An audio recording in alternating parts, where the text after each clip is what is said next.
Hey YouTubers, Levi666 here, doing a budget standard deck tech. What I did was I took it's sort of like a blue-black heroic theme.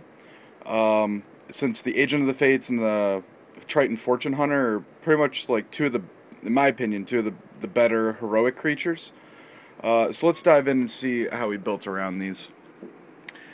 First, we got 3 Thrall Parasites for extort triggers, and he can tap, you pay 2 life, and remove a counter from a non-land permanent.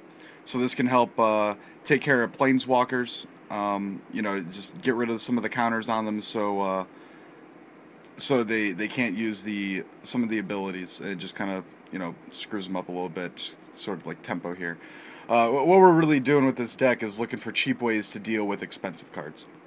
Next, we got 3 Tormented Hero, good early aggression, and his heroic ability is pretty much just like the Extort trigger. Your opponents lose a life and you gain 1 equal to life lost that way. We got 4 Agent of the Fates. If you don't know what this guy does, he's a 3-drop Death Touch, 3/2. Whenever you target him with a spell that you control, each opponent sacrifices a creature. Really great there. And then the last heroic creature is Triton Fortune Hunter. His heroic trigger allows you to draw a card. So the next thing we want a lot of cards that allow us to trigger heroic without getting 2 for 1 too often. So the first one that we got is Hidden Strings. It's probably the best option. You may tap or untap a permanent, then you may tap or untap another permanent. If they're already untapped, you are allowed to target them with the untap portion just to get the heroic trigger. And then you want to cipher it onto one of your guys, so every time you beat in and hit, you get to cast it again. When you cast it again off the copies, you can extort it with Thrall Parasite, so a lot of good, strong synergy there.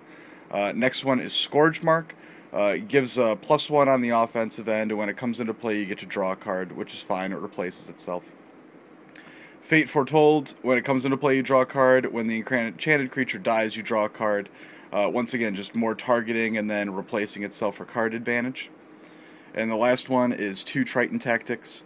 Untap 2 creatures, they get +3 on the ass end. Untap them. If creatures were blocked by them, they don't untap during their controller's next untap step. It's just good utility, good way to save your creatures from a lightning spell and deal with some of their stuff.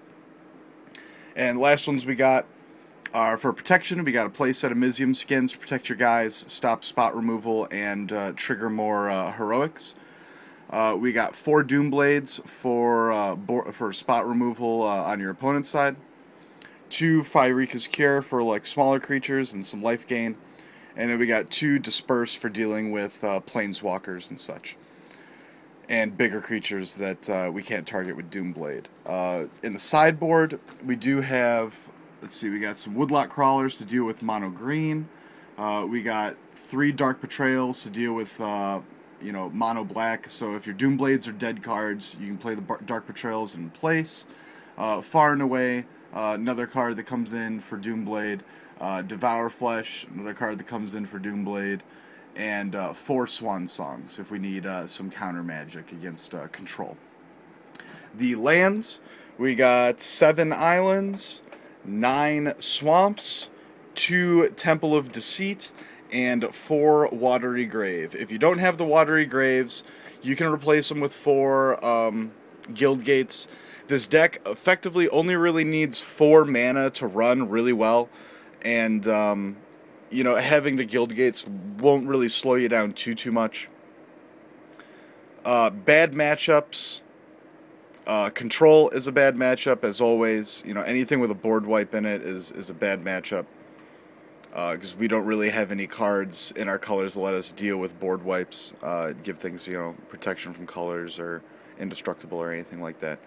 So that's really the best matchup. Anything else, anything devotion or creature based, you should be able to keep up with them with the Agent of Fates and your removal spells to stop them from...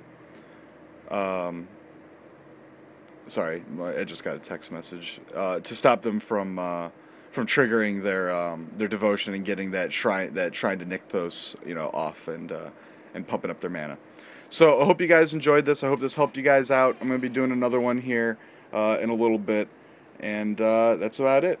Alright guys, peace out, and look forward to some legacy footage here later this week. Peace.